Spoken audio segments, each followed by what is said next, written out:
All right, so once I trace my hands and my words onto my final watercolor paper, I am going to do the fun part first and then wait for that to dry and then come back to the decorative Sharpie and pattern and such on the inside of the hands like so. So I'm going to do this background section together with you.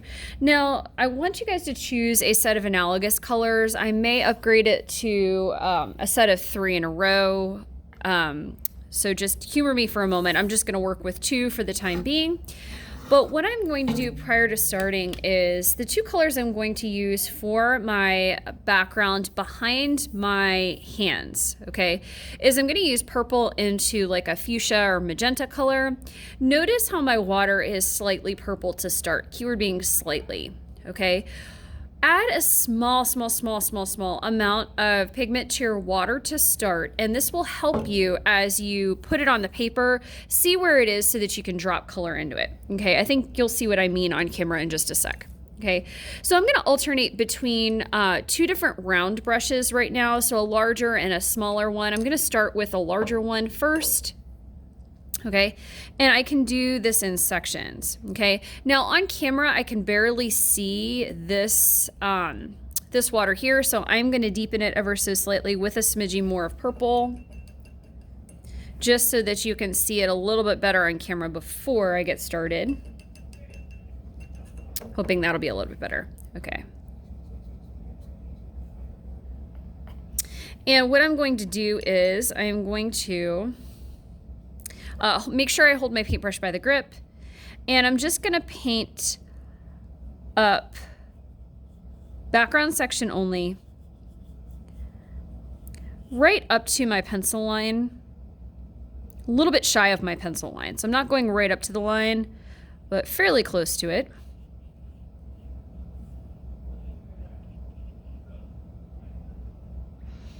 And because this is a large area, I'm using my large paintbrush and I'm definitely holding it by the grip, okay? Now, to get in between these fingers, I'm gonna downgrade to my smaller round brush.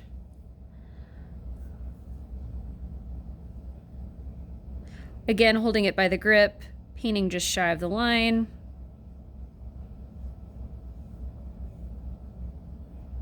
And I'm gonna just do one giant section, and then halt and then do another section. You could also do this in a couple different sections.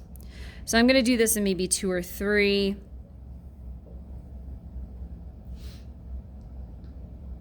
Again, I'm using my small round just around the fingers here, stopping just shy of the line.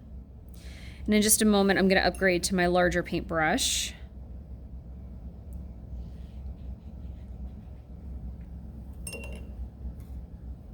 For this last edge here. All right. Looking good, looking good. Okay, I am gonna stop the water right in here just because I don't want to waste your time with it. Okay, but right now I've tinted my water ever so slightly so I can see where I have put it and where I have not. I've stopped slightly short of the lines for my hands, and I've alternated my large round brush with my small paintbrush, okay, just to get in those small areas. All right, I'm gonna at this point drop in some color. So I want to choose colors that are analogous or side by side on the color wheel to drop in here. You can drop this in however you would like. I'm just gonna drop it in little splotches.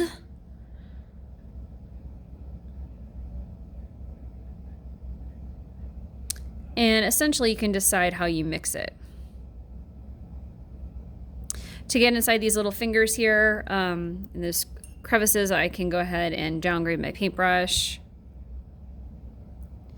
And in theory, your watercolor should stay just in the area where you put the water. So if you were careful about where you put your water, it should just stay right in there. Okay, I'm gonna drop in my second color in key areas. Okay, so my color that's analogous to my purple. And again, you decide how you want to drop this in. Okay, if you want to create a different pattern with this, more power to you. This is how I am doing it.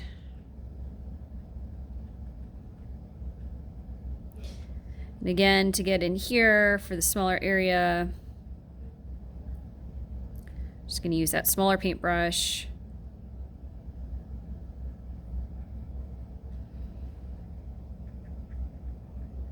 Nice.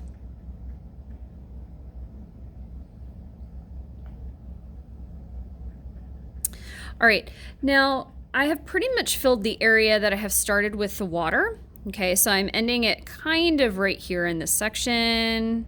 Okay, so I don't have any more water as for my wet on wet background here.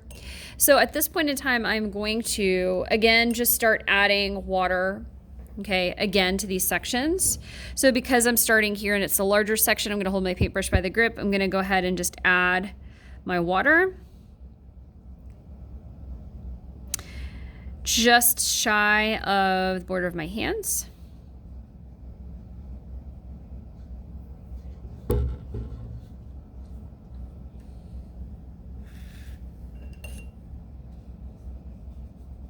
My water has a little bit more pigment this time. I don't necessarily mind because it's going to be a color I use anyway. If you want to switch out your water prior to doing the second section, feel free. I'm going to downgrade to my smaller round brush and get a little bit closer to the lines of my hands. Remember, I want to still stay shy of the border.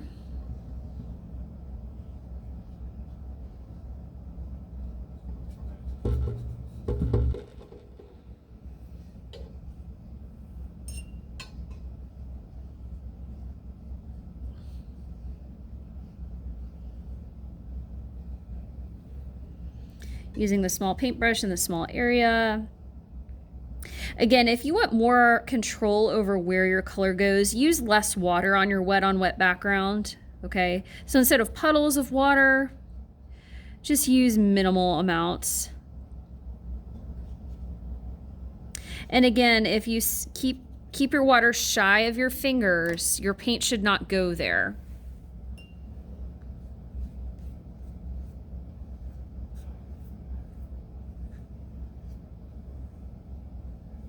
All right, and I'm ready to drop in some color at this point. Okay, so this is my second section.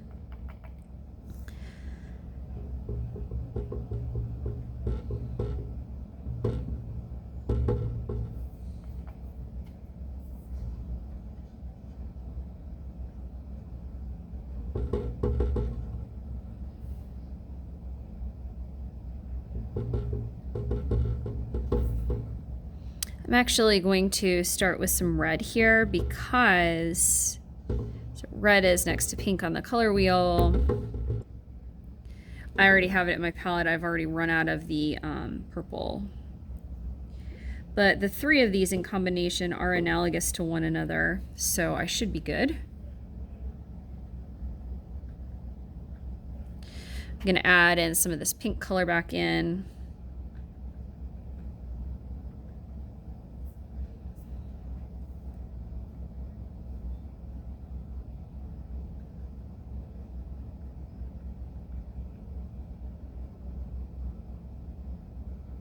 Between the fingers, I should use something a little bit smaller. I'm just rushing here. I feel like this is too abrupt of a change here, so I'm going to add a smidge more down here if I can. Some of this is a little bit dry. Just going to bring it down. There we go. Let's bring it down into here just a smidge. Okay. All right, so at this point, I think you can see how I have done my wet on wet watercolor technique.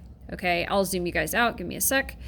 And the key with this is to make sure that you have just the smallest amount of pigment in your water to start. So I started with water that kind of looked a little bit lighter than this, and as I added it, I used two different size paint brushes in different areas. So the small round in between the fingers, staying just shy of the line, and then the larger round, and I dropped color in. If you don't like this pattern, the way this looks, you can do your own pattern. I just like to kind of drop it in and see where it goes. And remember, the more water you put on your paper, the less control you're gonna have about where your color goes, okay? If you have minimal water on here, your color is pretty much going to stay put.